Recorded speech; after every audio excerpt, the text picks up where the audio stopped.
What are amines? Amines are one of the most important classes of organic compound which can be derived when we replace one or more hydrogen atoms of ammonia molecules with an alkyl group. An amine is generally a functional group with a nitrogen atom having a lone pair. Amines resemble ammonia structurally, where nitrogen can bond up to three hydrogen atoms. It is also characterized by various properties that are based on carbon connectivity. Compounds of nitrogen connected to a carbonyl group are called as amides. Stated here is the structure of it. These also vary in property with amines. Naturally, amines occur in proteins, vitamins, hormones, and they are also prepared synthetically to make polymers, drugs, and dyes. Amines are classified as primary, secondary, or tertiary by the number of hydrocarbon groups attached to the nitrogen atom. How do we name amines? Writing common names for amines. So amines is an organic derivative of ammonia in which one or more of three hydrogen is replaced by a carbon group. Amines are classified as primary, secondary, or tertiary depending on how many carbon groups are connected to the nitrogen atom. So here are the classifications of amines. Primary amine, an amine in which nitrogen atom is bonded to one hydrocarbon and two hydrogen atoms. Secondary amine, amine in which the nitrogen atom is bonded into two hydrocarbon and one hydrogen atom. Tertiary amine, an amine in which the nitrogen atom is directly bonded to the three carbons of any hybridization which cannot be carbonyl group carbons.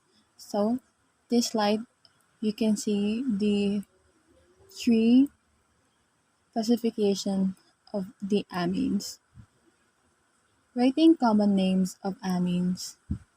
So, common name are obtained by alphabetically arranging the names of the alkyl substituents on the nitrogen and adding the suffix amine, all all in one word. And the suffixes like di and tri in the start could be used when more than one identical group are present.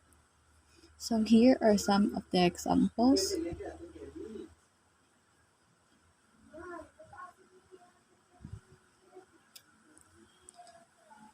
Here we can see attached to the nitrogen.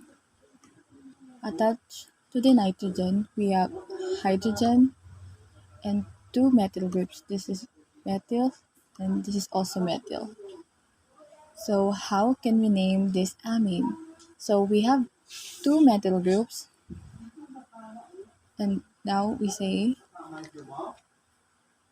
this is going to be called dimethyl, the two methyls presented, and the suffix amide. So it's called dimethylamide. Next example is this one. So here we can see we have the nitrogen and we have three substituents. This is an ethyl group. This is the methyl group, and this one is the propyl group. So it said that we're going to arrange it alphabetically. So the first one would be ethyl. The second one would be the methyl. The third one would be the propyl. When naming these amines, so it's going to be called ethyl methyl propylamine. Next example is this one. So this we have ethyl group presented, also a methyl group, also another ethyl group attached to the nitrogen. So what could be the name of this amine? So as I said earlier, we have two ethyl groups. So it's gonna be called diethyl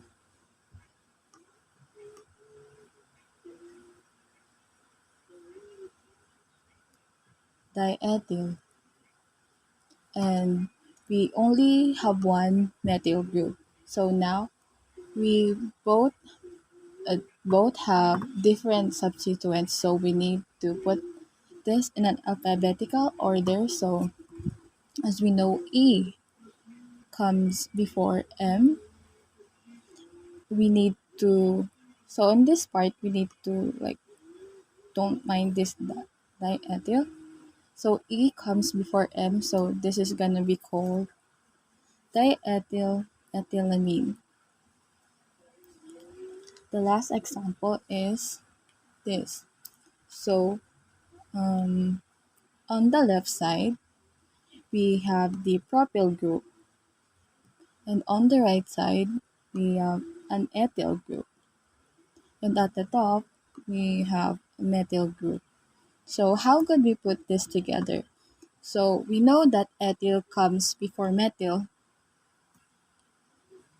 so E comes before M, and M is before P in the alphabet. So if we're gonna put this all together, this is going to be called ethyl methyl propylamine. How do we name amines? In the IUPAC nomenclature, amines are usually named based on the alkyl or carbon group that they are attached to. Primary amines are named by adding the suffix amine to the alkyl name. The number in front denotes what carbon the amine group is attached to. Start by counting the carbons, change the ending of it to amine substituent group.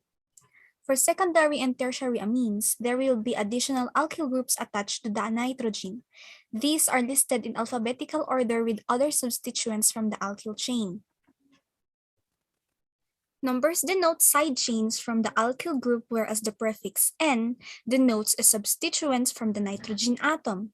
So for example, similarly to how we name substituent groups, for example, this one, if there is an alkyl group attached to the nitrogen, like this, instead of saying 1-methyl, we denote it by placing N before the substituent's name. These are the rules in IUPAC naming. So rule number 1, select the parent carbon chain, which is the longest chain to which the nitrogen atom is attached. Rule number 2, name the parent chain by changing the ending of the corresponding alkene name to amine. Rule number 3, number the parent chain from the end nearest the nitrogen atom. And rule number 4, position of attachment of the nitrogen atom is indicated by a number in front of the parent chain name. And rule number 5, identify the location of any substituents appended to the front of the parent chain name. So let's try some examples. Let's first name this alkanamine. So, as it says in rule number 1, we need to identify the parent carbon chain of the molecule. So we already know, since this molecule only has one chain, we already know that this is the parent chain. So let's name it. This is an ethane. In rule number 2, it says that the parent chain should be named by changing the ending of the corresponding alkene name to amine. So instead of ethane, we're going to remove the last letter E and place amine. So ethanamine. Rule number 3, it states that the parent chain, the parent chain from the end nearest the nitrogen atom. So the numbering should start here, kung saan mas malapit yung nitrogen atom. However, since ito lang naman yung molecule, we already know that this is 1. So kahit itong nitrogen kapag na-transfer siya dito, 1 pa rin yung number. So 1 ethanamine. Next, let's name this molecule. So gaya ng sabi sa rule number 1, we need to identify the parent chain kung saan nakakabit yung nitrogen atom. So this is the parent chain. Paganyan man or paganyan, parehas pa rin na 1, 2, 3, propane. Propane. And sabi sa rule number 2, we need to change it by including amine. So propanamine. And then, sa rule number 3, it says that we need to number the parent chain from the end nearest the nitrogen atom. So dapat, gaya ng naming sa alkanes, and alkynes, kapag may substituent group, yung lowest na number dapat yung doon nakalocate yung substituent group. So dito sa amines, ganun din sa nitrogen atom. So this is 1, 2, and 3. Sa rule number 4, we need to place the location of the nitrogen atom. So in this case, it's in number 1.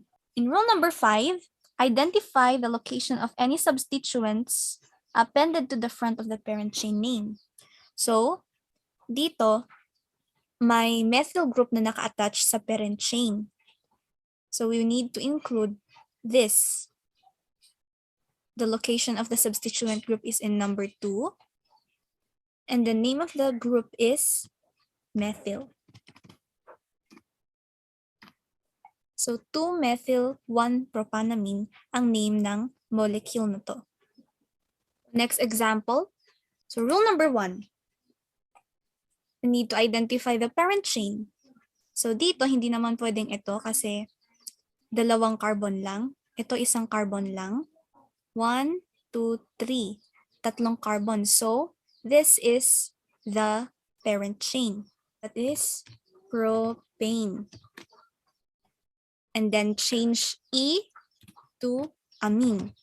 We need to identify the location of the nitrogen atom. So it is located in number 1 dito. 1, propanamine. Next, we are going to include the substituent groups present in this molecule. So this 1, 2, and 3. So this is chloro.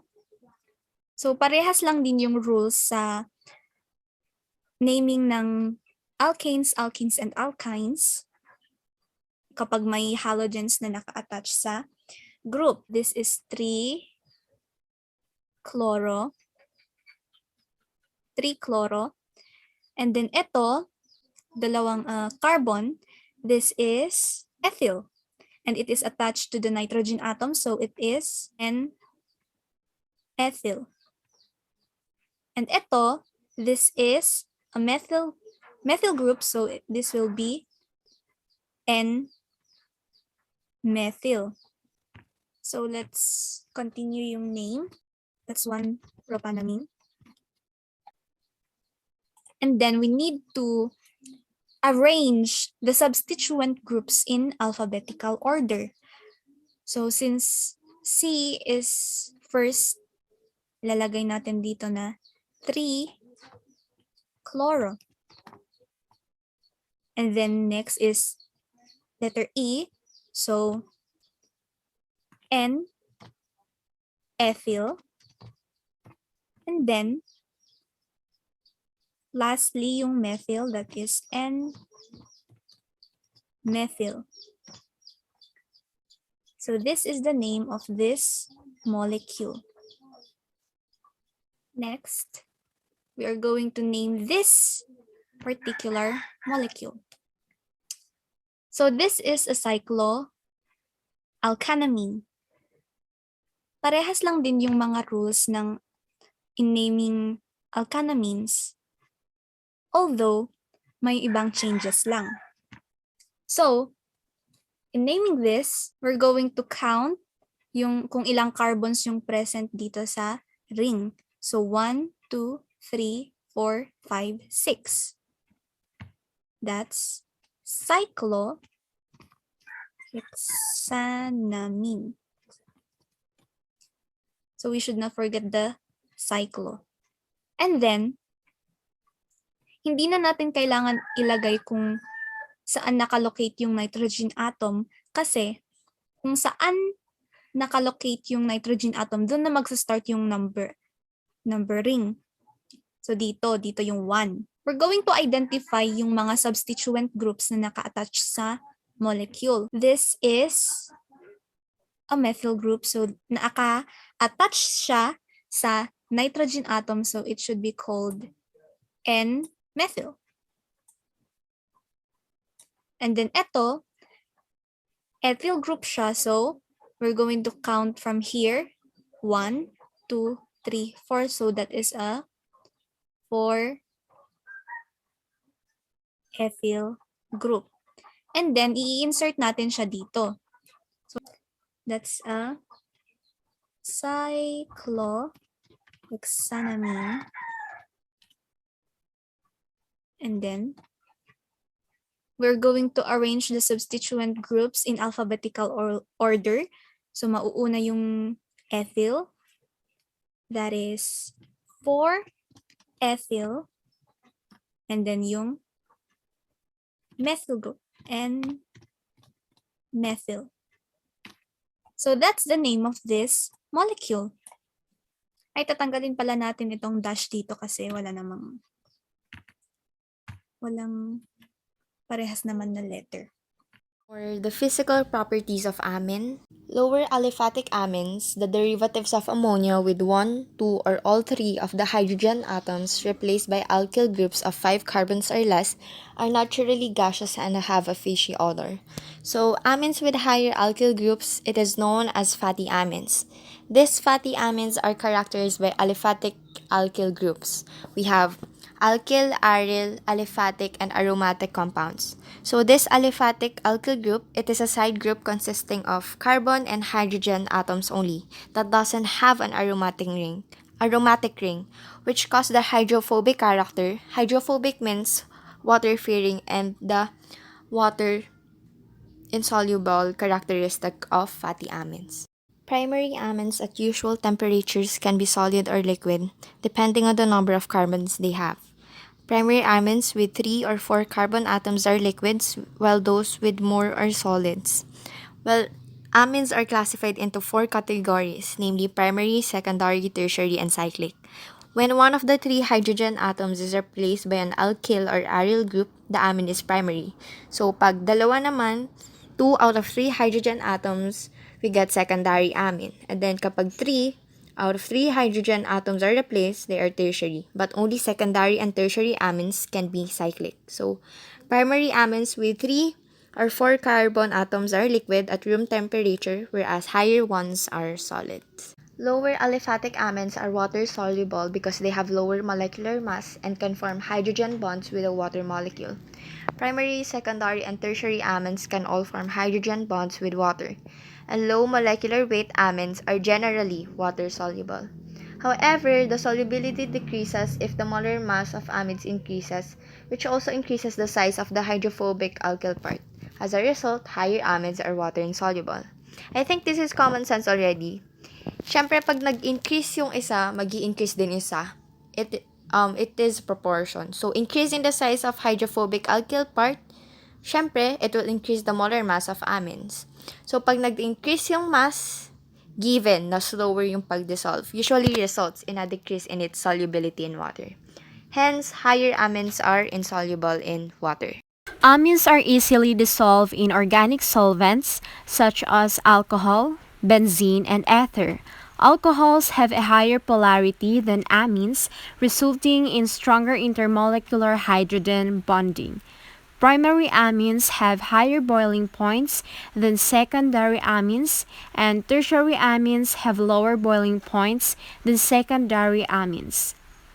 primary and secondary amines are frequently involved in the intermolecular association of the force that mediates the interaction between molecules because they have a free hydrogen bonding site between the nitrogen and hydrogen of other molecule. However, the intermolecular association is more prominent in the case of primary amines as compared to secondary due to the availability of two hydrogen atoms. In tertiary amines, on the other hand, there is no intermolecular association due to the lack of a free hydrogen atom for bonding. So, how do we describe the basicity of amines? Due to the presence of lone pair electrons on the nitrogen atom of amine, it has the ability to donate a pair of electrons to form a base. The basicity of amines depends upon following factors: steric factors, electronic factor, and solvent factor. The basicity of amines of different classes do not follow a simple pattern because the number of groups bonded to nitrogen affects the electron density at the nitrogen atom. And the stability of the conjugate acid in the solvent has a major effect on basicity. Thus, the basicity of amines can be explained only for amines with similar structure at the nitrogen atoms. The basicity of an amine is increased by electron donating groups and decreased by electron withdrawing groups. Aryl amines are less basic than alkyl substituted amines because some electron density provided by the nitrogen atom is distributed throughout the aromatic ring. Basicity is expressed using Kb values measured from the reaction of the amine with water. An alternate indicator of basicity is pKb, which is log Kb. Reaction of amines. So with the reaction with acids, amines donate electrons to form ammonium salts when they react with acids. Let's take a look at the example below. So here we have the aniline and the sulfuric acid. The proton from the sulfuric acid is going to bond to the nitrogen using that lone pair.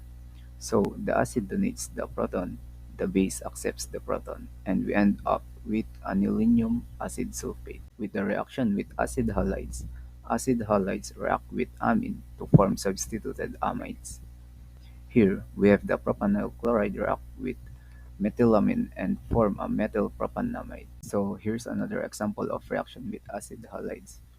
When aldehydes and ketones react with primary amines, a reaction product is formed, which dehydrates to yield aldimines and ketimines.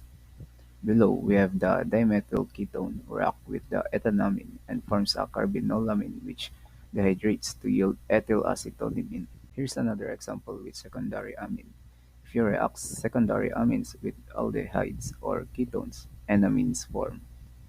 The cyclohexane reacts with dimethylamine and yield dimethyl cyclohexanamine, which is an enamine.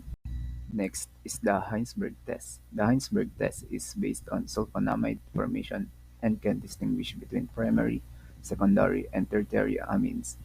An amine is reacted with benzene sulfonyl chloride in the Heinsberg test because tertiary amines do not form stable sulfonamides. If a product forms, the amine is either a primary or secondary amine. If the sulfonamide that forms dissolve in aqueous sodium hydroxide solution, it is a primary amine.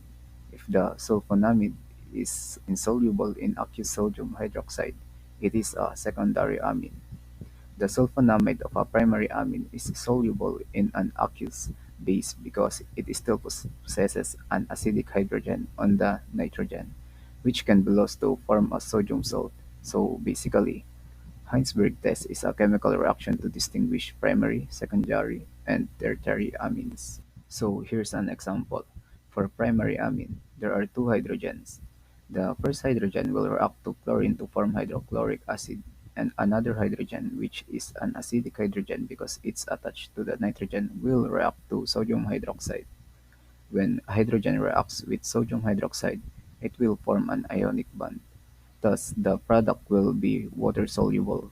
For the secondary amine, there is only one hydrogen, and that hydrogen will react to chlorine from benzene sulfonyl chloride to form a hydrochloric acid, and with the hydrochloric acid there will be no observable changes, and the product will serve as a white precipitate.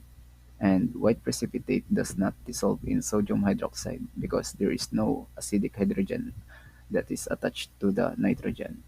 Oxidation reaction of amines. Although all amines can be oxidized, only tertiary amines provide easily separated compounds.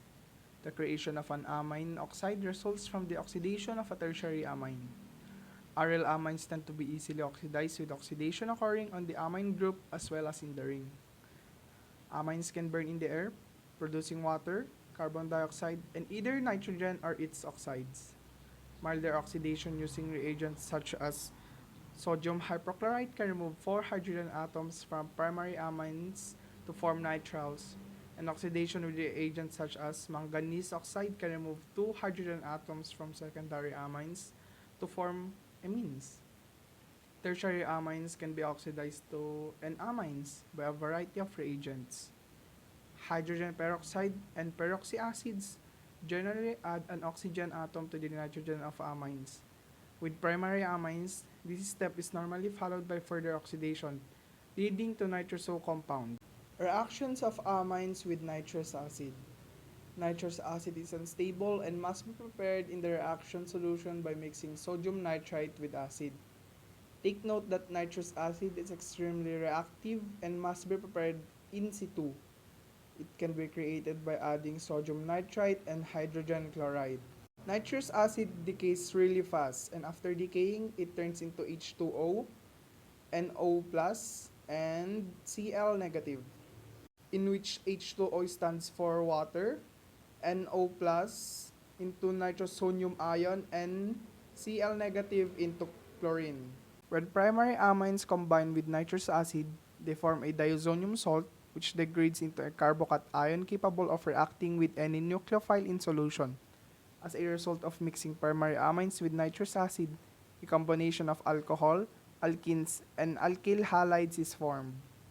As shown on the diagram below, adding nitrous acid into ethylamine can result into ethyl diazonium chloride, which is unstable.